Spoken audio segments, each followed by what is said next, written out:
Rádio Rio de Janeiro, a emissora da Fraternidade, passa a apresentar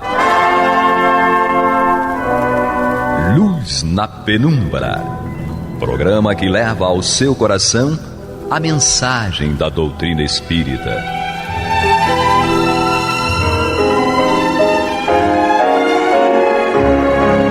E com vocês, Henrique Parente, para o estudo de obras póstumas. Querido amigo ouvinte, que alegria estarmos aqui, mais uma vez, como sempre digo, aos microfones da Rádio Rio de Janeiro, a emissora da Fraternidade, para levar ao ar aqui o programa Luz na Penumbra e o quadro de estudos do livro Obras Póstumas, que é a parte que me cabe aqui, dentro de todo esse universo do programa Luz na Penumbra, onde estudamos aqui as obras desenvolvidas pelo nosso querido codificador do Espiritismo, o Allan Kardec, que é o pseudônimo escolhido por ele, e aí com o auxílio dos espíritos superiores, para que ele pudesse ser conhecido. E também um exercício dele próprio, de humildade, onde ele deixa o nome dele, o Hippolyte Léon Denisard Rivail, que era um nome conhecido, aluno do emérito professor Henri Pestalozzi. Era aquele jovem que desde muito cedo assumia a responsabilidade do Instituto Yverdon, do Pestalozzi, quando este empreendia viagens e participava de eventos variados ligados ao trabalho que ele realizava no campo da pedagogia. E ele confiava, ou seja, o Henri Pestalozzi confiava ao jovem Hippolyte, desde os 14 anos de idade, a responsabilidade de administrar o Instituto Yverdon. E assim cresceu nosso querido Hippolyte. Como diria um texto aqui do livro do Evangelho segundo Lucas, crescia em espírito e verdade. No livro do Lucas, a referência é ao próprio Jesus. Diante de Deus e diante dos homens, crescia em espírito e verdade, diante de Deus e diante dos homens. Está no capítulo 2, ali pelos versículos, acho que 52 e 53, mais ou menos isso. Eu acho que o Allan Kardec, a gente pega essa frase e serve da mesma maneira. Porque, não comparando Kardec a Jesus, não é essa a nossa intenção, mas reconhecendo a grandeza espiritual de um homem, a gente sim aproveita menções como essa, ou conteúdos como esse que a frase nos proporciona aqui.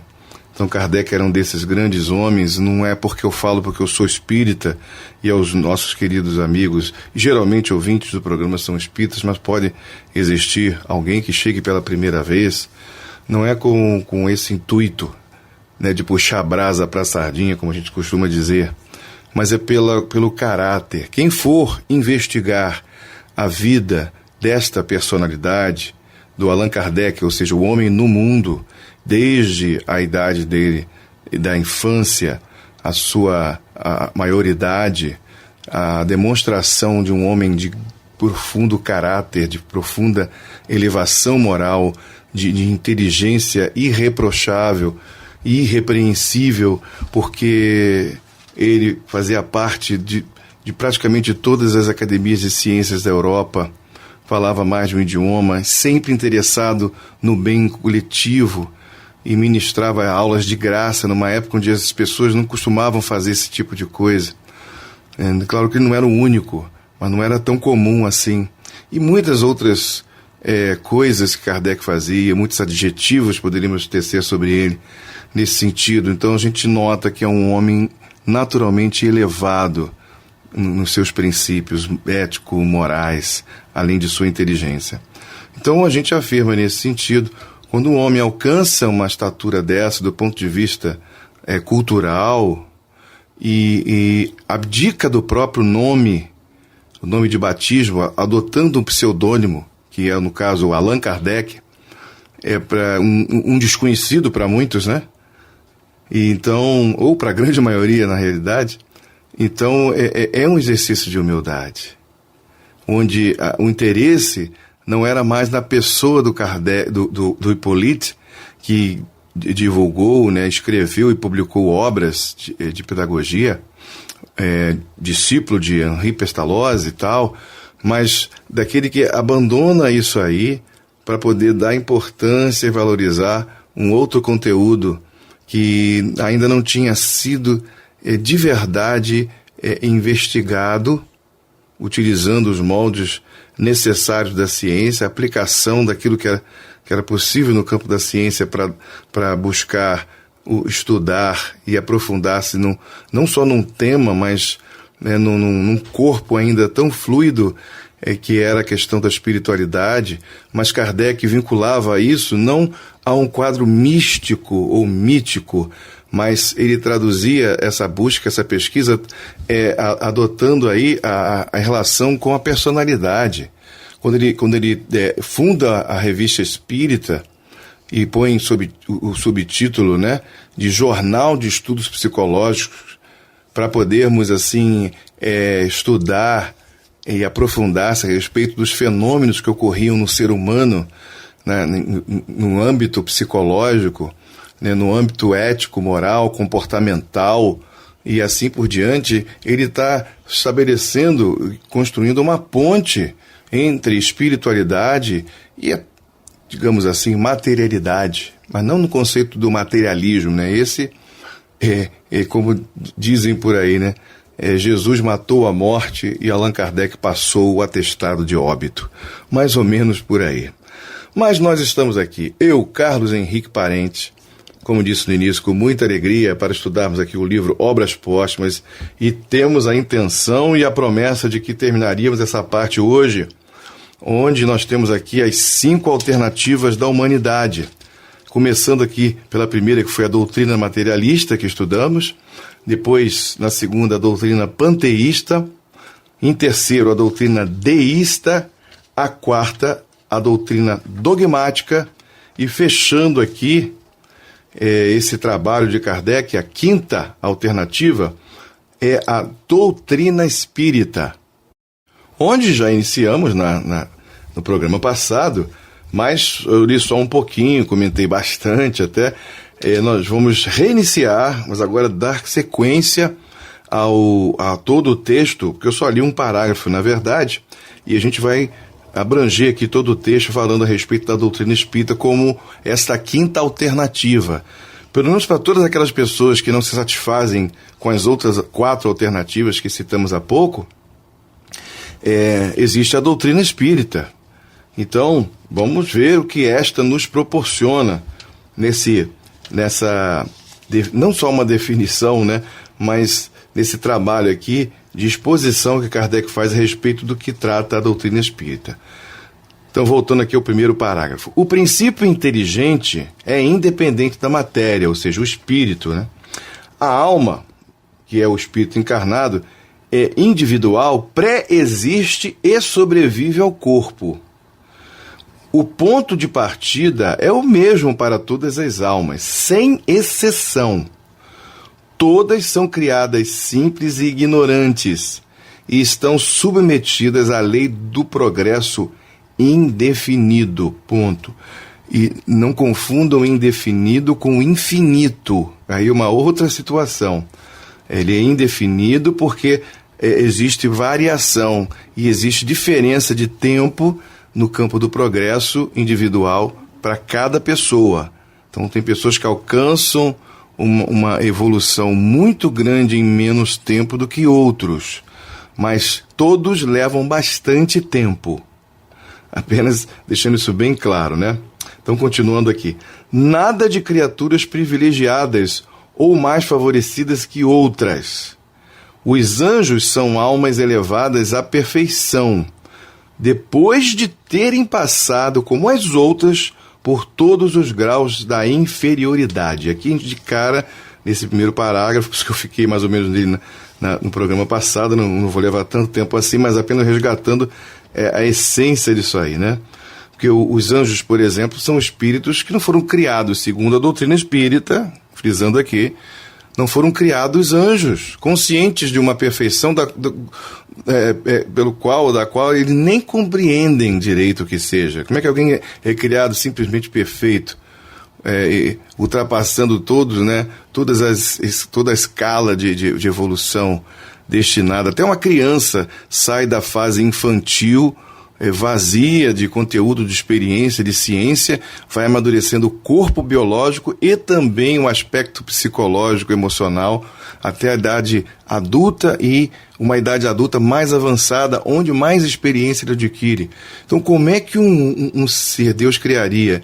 Deus, que é soberanamente justo, bom, perfeito, né? Os atributos divinos são absolutos.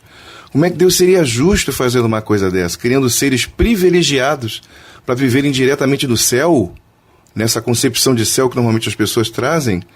Então fica complicado mesmo, né? Então o Espiritismo, ele não adota esse tipo de, essas particularidades e essa cultura que ensina, prega e vive isso aí de jeito e maneira. Então todos são criados simples e ignorantes, começam no mesmo ponto e terão o mesmo destino final. A imortalidade faz parte disso aí, e todos alcançaremos um estado de pureza, que seria, no caso, adentrarmos essa condição de anjos ou mensageiros. Aí pode existir mensageiros em várias etapas, mas nunca ainda numa evolução ainda tão pouca, tão inferior. Para que eles se tornem mensageiros fiéis, precisa estar num estado bem mais evoluído, né? Não vou aí chegar a dizer que somente no extremo da evolução, porque existe um estado definitivo. Eu posso até estar errado. Nesse estado, sim, todo espírito puro é um mensageiro direto de Deus. Mas já num estado bem mais elevado, outros se tornam também bons instrumentos para que levem a mensagem para as outras pessoas. Então, o próprio Yahvé, que é Jesus, como já afirmamos várias vezes aqui, quando ele anuncia lá no Velho Testamento que enviaria alguém que prepararia o caminho dele, ele diz: enviarei o meu mensageiro que preparará o meu caminho diante de ti, como está lá no livro de Malaquias, acho que no capítulo 3, e também depois do capítulo 4 há uma continuação da menção da vinda dessa pessoa que prepararia o caminho, né? Então a gente sabe que Yahvé é a encarnação de Jesus e que o Malaquias está fazendo referência ao aquele anjo, né? Ao mensageiro que prepararia o caminho da vinda de Yahvé, que é João Batista. Então ali a gente vê a reencarnação do espírito de Elias em João Batista, preparando o caminho do espírito Yahvé, que não é Deus, mas é um espírito elevado, e no caso a gente entende hoje um espírito puro. Então, continuando aqui. As almas ou espíritos progridem mais ou menos rapidamente em virtude do seu livre-arbítrio e na medida do seu trabalho e boa vontade. A vida espiritual é anormal. A corpórea não passa de uma fase transitória da vida do espírito, enquanto este reveste o invólucro material de que se despoja pela morte. O espírito progride no estado corporal e no espiritual. Isso é importantíssimo frisarmos, né? Não é só aqui na matéria, igual algumas pessoas afirmam, não. Segundo a doutrina espírita, estamos afirmando isso. Não é só no estado corporal que ele evolui, ou seja, ele progride, mas também no espiritual. Aquele, porém, lhe é necessário até que tenha alcançado determinado grau de perfeição, ou seja, o estado corporal. Aí sim, a gente precisa do estado corporal para sancionar o que a gente também está desenvolvendo no campo espiritual. Então a gente perde a consciência da nossa natureza verdadeira, que é espiritual, que esse é o nosso estado normal. Assumimos um estado que não é tão normal assim, que é o da encarnação. A nossa consciência fica, eu ia dizer confusa, né? Mas ela fica meio realmente num estado de suspensão, e a gente ali manifesta na matéria o conteúdo que a gente tem desenvolvido durante as nossas encarnações ou durante a vida espiritual, ou seja, mas lidando com as circunstâncias materiais. É aí que a gente diz que o espírito, né, é como a semente, ele é introduzido na terra, para que ele possa buscar a luz do sol. Assim a semente o faz, e assim também o espírito, quando busca a luz da sua consciência divina. E um dia ele se tornará um espírito puro. Desenvolve-se pelo trabalho, continuando o texto, a que é sujeito pelas próprias necessidades e adquire por esse trabalho conhecimentos práticos especiais. É lindo o processo da evolução. Não é fácil vivermos isso em nós mesmos e as condições que muitas vezes a gente se coloca. Mas quando a gente olha a beleza de tudo isso, o interesse divino em que a gente se torne consciente dessa evolução, é muito mais belo do que criar um ser consciente de uma perfeição sem ter vivido essa perfeição de fato em termos práticos. Então nós somos os construtores dessa perfeição, né? Então, continuando um pouquinho mais aqui o texto, nós vamos encontrar o seguinte: sendo insuficiente uma única existência corpórea para adquirir todas as perfeições, toma um corpo tantas vezes quanto lhe é necessária, trazendo quando se reencarna o adiantamento adquirido nas anteriores existências e na vida espiritual. Quando adquiriu no mundo tudo o que se pode aí adquirir, deixa-o para subir a outros mais adiantados, intelectual e moralmente, e menos materiais. Assim chega a criatura à perfeição de que é suscetível. Então, a gente não vai evoluir em todos os sentidos num único planeta, o que ele está dizendo aqui. Se a gente conseguir, enquanto estivermos num planeta, ascendermos em intelectualidade, inteligência e moral, a ponto de chegar nos limites da evolução desse planeta, a gente ascende para um outro planeta mais evoluído. Porque assim como os espíritos evoluem, também a sua morada evolui de acordo com a necessidade. Daí Kardec ter trabalhado desde lá do Evangelho segundo o Espiritismo, no desdobramento do Livro dos Espíritos, né, que todas as obras têm a sua raiz ali. Ele vai falar que existem mundos em várias situações de evolução. Então, os mundos primitivos, os mundos de prova e expiação, os mundos regeneradores, os mundos felizes, né? E os mundos celestes, felizes ou ditosos, e os mundos celestiais. São situações que a gente sequer faz ideia. A gente tem, assim, uma noção muito pouca, porque não tem termo de comparação para isso. Mas eles dão uma ideia no sentido da moralidade. Então, é o cuidado que a gente tem que ter quando encontrar um livro ou outro aí, seja mediúnico ou não, que fica dizendo especificamente como é o plano espiritual ou os estados desses globos, com muito detalhe. Isso é muito perigoso, porque a gente não tem como, do ponto de vista científico, comparar esse tipo de coisa e corremos o risco de estarmos falando coisas que não podem não ser verdadeiras. Eu não estou querendo dizer aqui que tudo que chega em nossas mãos é mentira, mas quando a gente não tem como comprovar certas coisas, a gente apenas lê essas coisas, esses livros, apenas como informação, e não muitas vezes ficamos por aí falando que isso é assim, que o mundo espiritual é assim, assado, acontece isso, tem isso, não tem aquilo. Como a gente vai saber? E qual a utilidade disso do ponto de vista material? O que a gente necessita, e aí a gente repara a diferença dos ensinamentos de Kardec e de todos os outros. Por mais respeitosos que sejam, justamente a utilidade daquela informação. Então Kardec, ele não perde tempo nesse tipo de informação. Quando faz aqui e ali, numa situação ou outra, como no caso de Mozart, falando do mundo lá que ele vive, né, que é um mundo feliz, que é Júpiter, seria Júpiter. Kardec não afirma, e aí joga a responsabilidade para o espírito que está afirmando.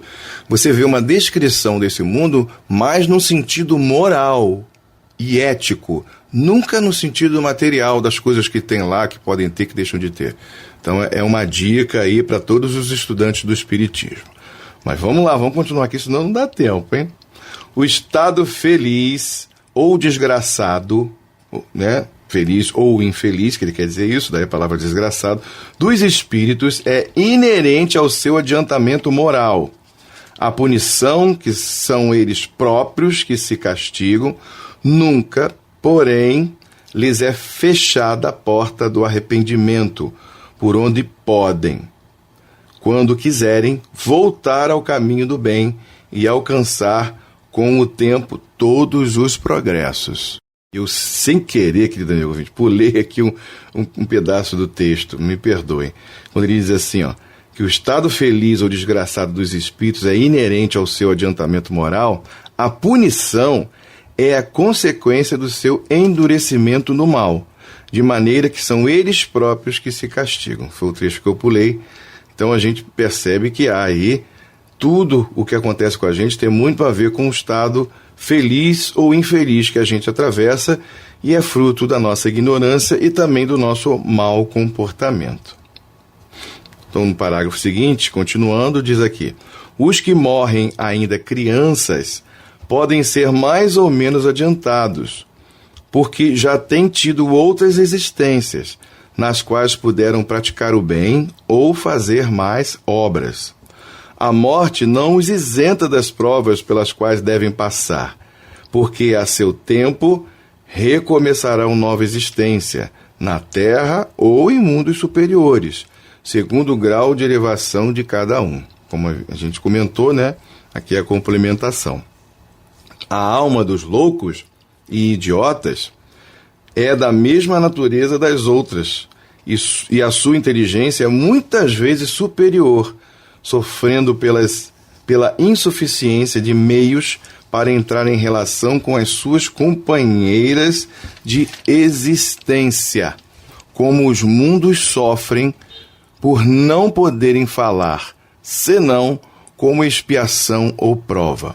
Abusaram da inteligência em anteriores existências e aceitaram voluntariamente a pena que os reduziu à impotência para expurgo do mal que fizeram.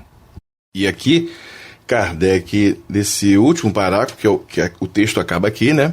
A gente vai comentar nos 3 últimos minutinhos, a respeito dos loucos e idiotas. É importante lembrar que esse era o termo dado na época de Kardec às pessoas que eram portadoras de deficiências, nesse quadro, né?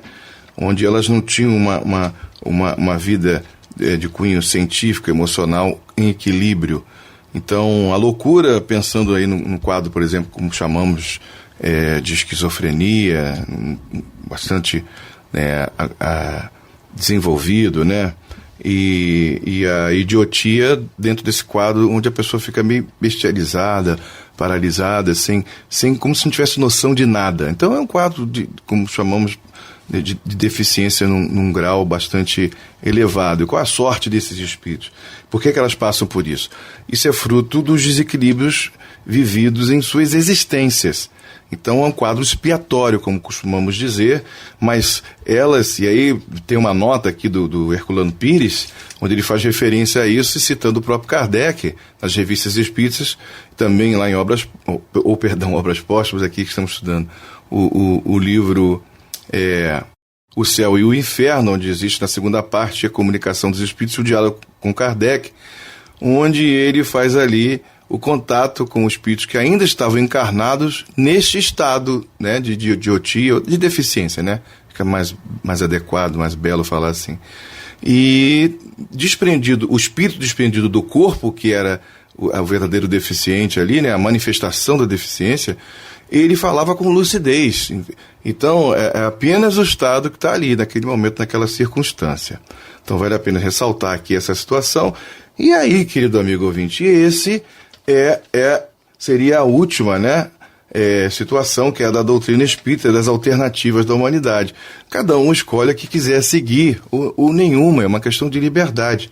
O que a gente estabelece é como se fosse uma oferta para as pessoas que ouvem e queiram buscar um tipo de conhecimento que eles possam trazer algum esclarecimento ou lhes colocar numa situação, ou seja, num caminho onde elas possam alcançar por si mesmas o conhecimento desejado. Para que elas entendam e sintam a vida, porque a vida é uma bênção. Primeiro porque a vida é imortal. Mesmo a vida material, ela tem um tempo, né, para poder mudar de estado, né? mas ela nos proporciona, né, uma noção de imortalidade incrível também, até porque a matéria ela se desdobra e vai criar outros corpos, que vai favorecer outros seres nesse sentido. Então ela vai se perpetuando também nesse sentido, mas o espírito é que é de fato imortal no seu desenvolvimento de consciência, onde ele se identifica com o Criador. Então, no futuro, a gente vai entender melhor essa questão aí do valor de cada circunstância, né? Mas o fato é que desde Jesus há uma menção onde Jesus declara, quando fala com a samaritana, dizendo: Deus é espírito e importa ser adorado em espírito e verdade. Então a gente entende daí que o elemento, o ser espiritual, ele que tem os destinos de estabelecer essa relação de imortalidade que entra na eternidade divina. Eu vou ficando por aqui, agradecido mais uma vez pela oportunidade. Muita paz a todos e até a próxima, se assim Deus nos permitir. Você está ouvindo o programa Luz na Penumbra.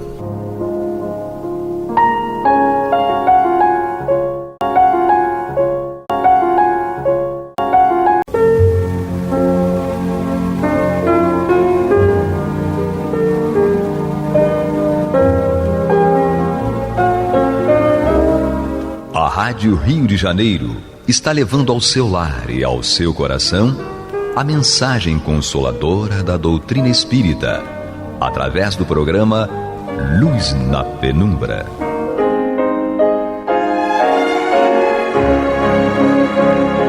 E com vocês, Antônio de Pádua Barbosa, para comentar o Evangelho segundo o Espiritismo, da obra codificada por Allan Kardec. Olá, meus amigos, muito boa noite. Estamos aqui dando continuidade ao programa Luz na Penumbra, no qual nós estudamos o Evangelho segundo o Espiritismo de Allan Kardec. Nós estamos em seu capítulo 17 e hoje, mais diretamente, nós vamos estudar os itens 5 e 6, que tratam da parábola do semeador. O item 5 narra exatamente a passagem, duas passagens do Evangelho que constam esta parábola, e no item 6 é o comentário de Allan Kardec. Vamos ver aqui então. No item 5 diz o seguinte, é um trecho de Mateus, capítulo 13, de 1 a 9. Naquele mesmo dia, tendo saído de casa, Jesus sentou-se à beira do mar. Logo se reuniu grande multidão à sua volta, o que o levou a entrar numa barca, onde se sentou, permanecendo na margem todo o povo.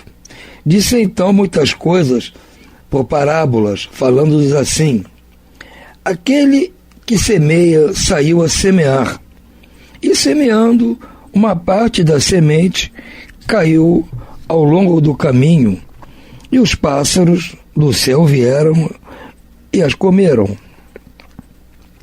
Outra parte caiu em lugares pedregosos, onde não havia muita terra.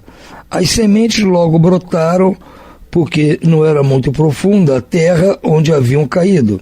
Mas, levantando-se o sol, as queimou, e como não tinham raízes, secaram. Outra parte caiu entre os espinheiros, e estes, crescendo, as abafaram. Outra, finalmente, caiu em terra boa e produziu frutos, dando algumas sementes 100 por 1, outras 60 e outras 30. Ouça quem tem ouvidos de ouvir. Está em Mateus, capítulo 13, versículos de 1 a 9. Continuando, Jesus, ele diz o seguinte: escutai, pois, vós outros, a parábola do semeador. Quem quer que escute a palavra do reino e não lhe dá atenção, vem o espírito maligno e tira o que lhe fora semeado no coração. Este é o que recebeu a semente ao longo do caminho. Aquele que recebe a semente no meio das pedras é o que escuta a palavra e que a recebe com alegria no primeiro momento, mas não tendo nele raízes, dura apenas algum tempo. Ao sobrevirem reveses, as perseguições por causa da palavra, tinha ele daí motivo de escândalo e queda. Aquele que recebe a semente entre espinheiros é o que ouve a palavra, mas em quem logo os cuidados deste século e a ilusão das riquezas abafam aquela palavra e a tornam infrutífera.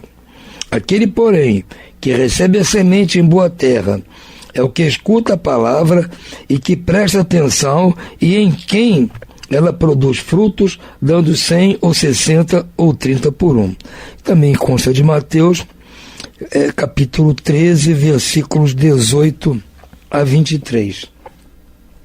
Então, talvez seja esta a única parábola que Jesus narra e que ele mesmo dá a explicação, facilitando aqui a tarefa nossa de mais tarde tentar entendê-las, né? Sempre a parábola fica um pouco complicado esse entendimento e a gente tem que se esforçar um pouco para entender o que Jesus queria nos passar com a tal parábola. Neste caso, especificamente, ele explicou o que é a parábola, apesar de que ser um entendimento muito simples, muito linear para todos nós. Então, Kardec também é sucinto na sua explicação. Ele diz assim: a parábola do semeador exprime perfeitamente os matizes existentes na maneira de serem utilizados os ensinos do Evangelho. De fato, quantas pessoas existem para as quais ele não passa de letra morta? A maneira da semente caída sobre pedregulhos que não produz nenhum fruto. Ela encontra uma explicação não menos justa nas diferentes categorias de espíritas. Não será ela o emblema dos que apenas atentam nos fenômenos materiais e não tiram nenhuma consequência deles, porque neles veem somente fatos curiosos? Dos que não buscam senão o lado brilhante das comunicações dos espíritos, pelas quais só se interessam quando lhes satisfazem a imaginação e que, depois de as terem ouvido, se conservam tão frios e indiferentes quanto eram? Os que acham muito bons os conselhos os admiram, mas para serem aplicados aos outros e não a si mesmos. Enfim, aqueles para os quais essas instruções são como a semente que cai em terra boa e dá frutos. Então Kardec está falando diretamente para nós espíritas, apesar de que isso vale para todos. E Jesus realmente, quando se dirigiu, não se dirigiu a nós espíritas, né? Ele se dirigiu aos seus conterrâneos lá, hebreus. Então, valendo tanto para os hebreus quanto para nós cristãos e para aqueles que não acreditam em nada, a metáfora usada por Jesus das sementes, do semeador jogando as sementes, é perfeita, porque, como ele diz aqui, parte das sementes caiu no caminho. E aí, no caminho, os pássaros vieram e comeram as sementes. Não ficou semente nenhuma. Então, ele compara essa situação àquela das pessoas que recebem as informações do Evangelho, a palavra do Cristo, sua doutrina, não recebem tudo isso, mas não estão nem aí, não é com elas não estão interessadas nisso. Então, os pássaros levam as sementes e as manias, as más inclinações, os maus pensamentos, os espíritos malignos levam as sementes, ela não fica, ela não cresce ali. Isso, parte das pessoas é assim, tudo bem. Agora, a semente que cai num terreno pedregoso, então essas sementes conseguem de alguma maneira, mesmo tendo pouca terra, elas conseguem brotar. Mas como a terra é pouca, as raízes não são profundas. Então, o que é que acontece? Vem o sol e queima esse broto, vamos dizer assim. porque as raízes não são firmes, são muito fortes. São aquelas pessoas, como diz o Cristo, que recebem as informações do primeiro momento e até aceitam, acreditam, acham que tem coerência o que o Cristo está pregando, mas elas acreditam naquilo, mas como diz Kardec aqui, isso vale mais, ele acha que isso vale para os outros, não vale para si. E aí Kardec já está começando a chegar perto de nós espíritos, como diz aqui.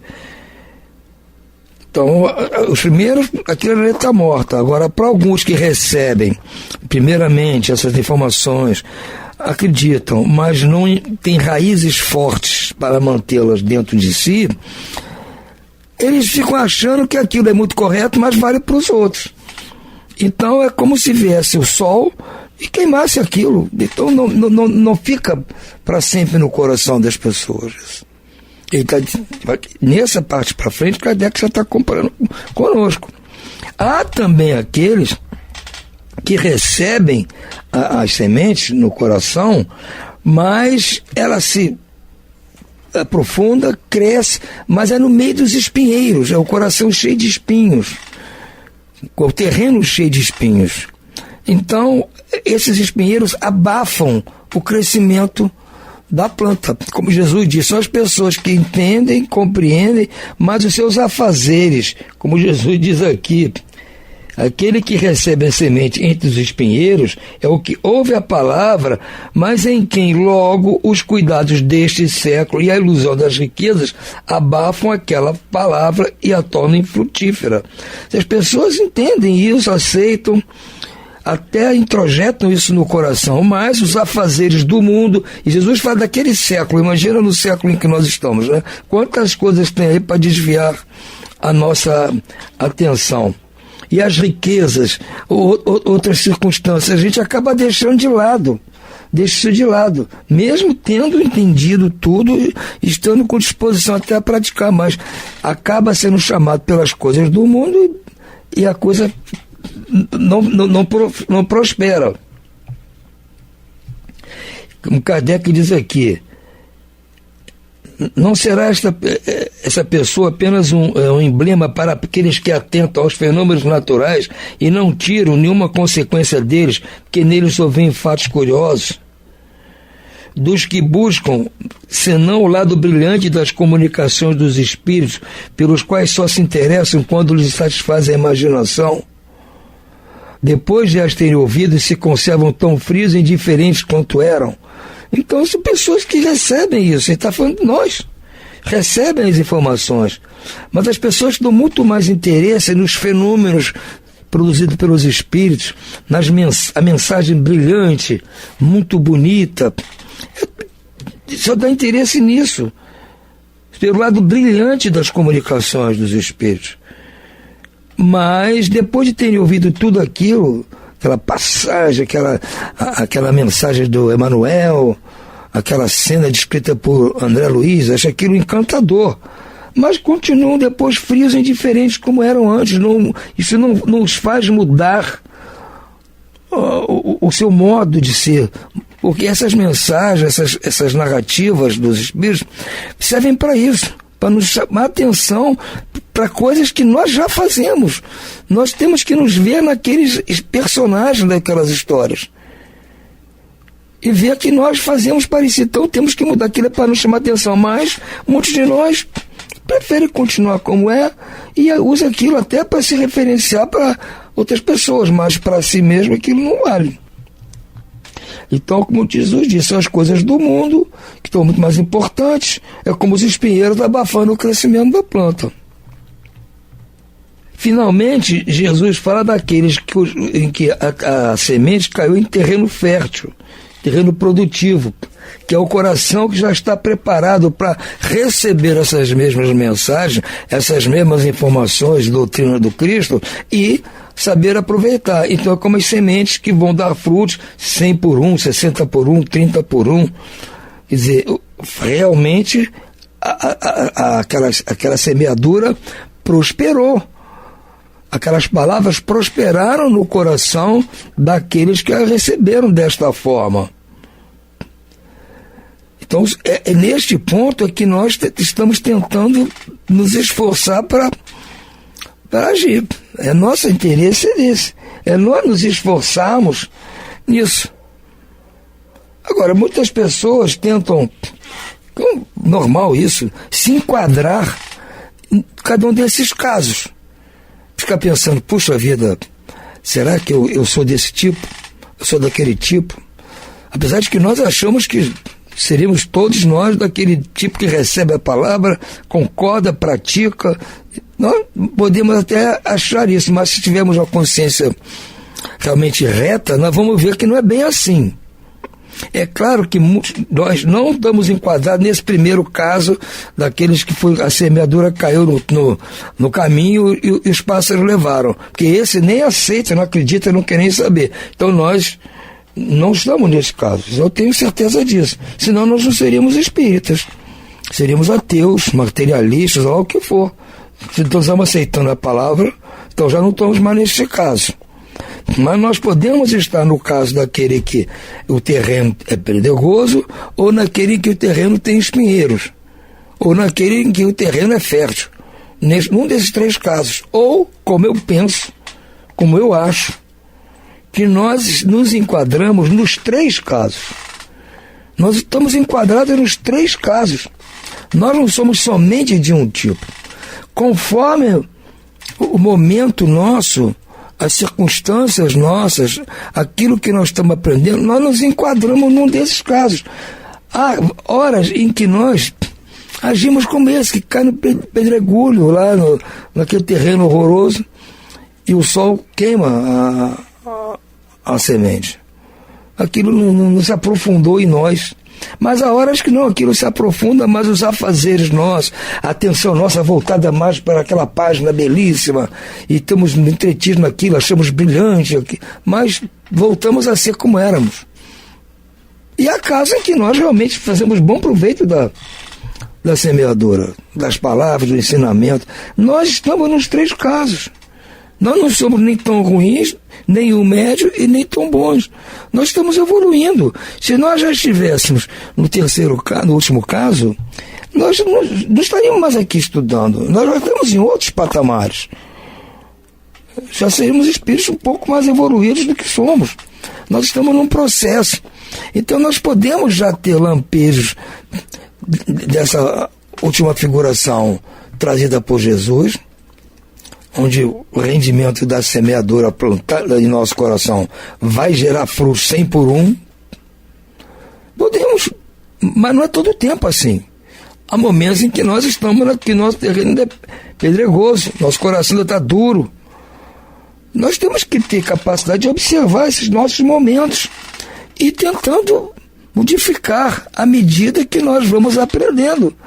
E não é possível achar que nós vamos ouvir pela primeira vez as palavras do Cristo do Evangelho, amar a Deus sobre todas as coisas e amar o próximo como a si mesmo. Aí está toda a lei e os profetas. Ouvimos isso pela primeira vez e já perfeito. Vamos pôr em prática, vamos exemplificar, vamos agir assim. Não podemos nos enganar, nós não estamos assim ainda. Nós concordamos com isso. Mas há horas que isso bate em nós como se fosse um terreno pedregoso. O sol vai esturricar, porque nós vamos continuar não amando Deus, não amando o nosso próximo, nem a nós mesmos também. Porque nós temos um jeito nosso, que está aqui entranhado na nossa personalidade, no nosso caráter, de milênios. E não vai ser porque ouvimos uma vez a palavra do Cristo que isso vai mudar. Seria um absurdo isso, achar que... Senão nenhum de nós estaria assim hoje, sofrendo hoje, passando pelas dificuldades hoje. Quando nós já ouvimos essas palavras do Cristo, não foi nessa vez agora, gente. Nós estamos ouvindo isso desde que o Cristo esteve aqui.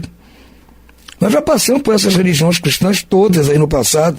Todas ensinaram a mesma coisa e nós ainda estamos cheios de problemas para resolver. Porque temos ainda esses momentos de perda de lucidez. Então é o caso da gente achar muito bonito o ensinamento, Mas a gente tem que fazer outra coisa, o nosso pensamento é distraído por uma outra situação e a gente não pratica, é o espinheiro abafando o próximo. E há casos, graças a Deus, que nós já aceitamos, já praticamos e ficamos felizes quando praticamos. É isso que nós temos que fazer. Ficarmos felizes quando virmos que estamos realmente praticando, estamos dentro dessa última categoria de ouvintes da palavra do Cristo. E então conseguimos praticar, conseguimos dar o exemplo, fazer, transmitir isso para outras pessoas, passar para os nossos filhos. Tudo bem, ótimo, vamos ficar felizes. Agora, na hora que nós não agirmos assim, ainda tivemos aqueles outros 2 casos anteriores, nós temos que ficar tristes conosco, mas felizes ao mesmo tempo, porque já reconhecemos isso. Seria muito mais triste se nós agíssemos fora do último contexto, dentro daqueles outros, e não admitíssemos, não reconhecêssemos. Mas se nós já admitimos, reconhecemos, já é um grande passo. Nós vamos insistir ainda em errar muitas vezes, mas pouco a pouco vamos errando cada vez menos. E o objetivo é sairmos desta encarnação errando muito menos do que erramos na outra anterior. Na outra anterior, Antônio, mas as circunstâncias da outra eram diferentes, por isso mesmo. Eram outras circunstâncias, talvez nós fôssemos mais tentados por uma série de coisas e também não tivéssemos estudado com determinação as palavras do Cristo. Nesta nós já talvez estamos sendo menos tentados a fazer coisas não devidas e estamos ouvindo a palavra do Cristo. E não basta ouvir uma vez, a gente tem que ser sempre. Sempre, isso é um treinamento constante. Se parar de treinar, a gente volta a errar novamente. Nós temos que treinar como um atleta treina. Se ele parar de treinar, o desempenho dele cai. Ele tem que treinar constantemente. Para ele poder, na hora da competição, ele está em ponto de bala, ele está no seu melhor. Agora, se ele não treina, relaxa, na hora que precisar, ele não treina. Então não basta ouvir uma vez a palavra. Tem que ouvir sempre, repetidas vezes. Por isso que esse programa Luz da Penumbra existe há quase 70 anos. Porque está repetindo a mesma coisa, mas é assim. Nós temos que avançar daquele que recebe a semeadura no caminho, passar para aquele que recebe no pedregulho, passar para aquele que recebe nos espinheiros, até chegarmos naquele que recebe no terreno fértil. Nós temos que evoluir. E eu acho que nós já passamos para aquela primeira fase. Essa aí eu nem escuto. Tenho certeza absoluta que aqui não há ninguém ainda recebendo pelo caminho. Nós já aceitamos. Agora é um esforço, uma perseverança para melhorar ainda mais a fertilidade do nosso coração. Eu acho que Jesus foi brilhante com esta parábola. E espero que todos nós a tenhamos entendido e que possamos pô-la em prática. Ficamos aqui por hoje. Muito boa noite a todos e muita paz.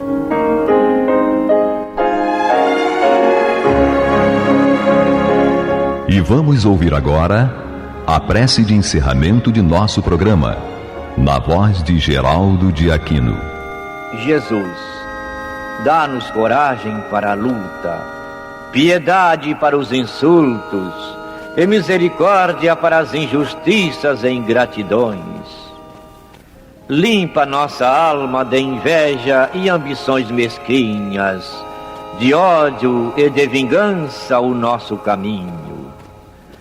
E que dentro em pouco, ao recolher-nos de novo ao calor do nosso leito, para que o sono nos dê a paz e o esquecimento das tristezas humanas, possamos sentir, Senhor, no mais íntimo de nosso ser, a doçura indefinível do Teu amor e a grandeza incomparável da Tua divina presença. Que assim seja.